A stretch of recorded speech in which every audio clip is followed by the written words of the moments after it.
किस्सावती मठ वतत भले किस्सा सरजम्बुओगा सारी मवाब कपती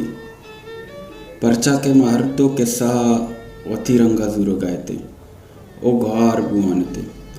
भले मन बोस्त को माओ अंगत वावत मन चिगड़ित के पादे बिकना भले आयु अश्वाबी मन अंचू दूस बुआगात के दिला नगोश्त वो मन पदा शरीर को तो किस्सा अला कपता के कुजाम जाहा मवाब कपता आओ हमें जाकर या कसा साले जनक के वो वर्णाए बच्चे के आधे एक बहा कन गाया वो मर्दम चप्पो चागरदा मजने के साथ से बूली जनगायंत यकबरी में सरपद नबूता के बूली छिए जनक बुआ गए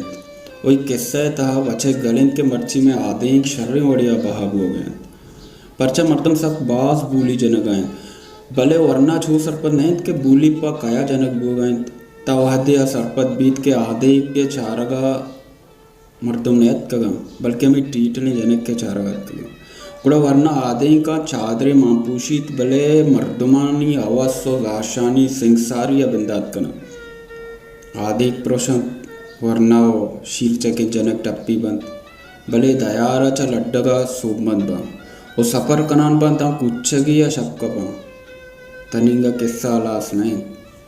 मन टूंत के माओ पाद में सिंगानी जगरे टप दराय तन तो बुरवानी हम गुआत गत्तगत बड़े आधे के सरुण ऐरती किस्सा अंगत रवान का।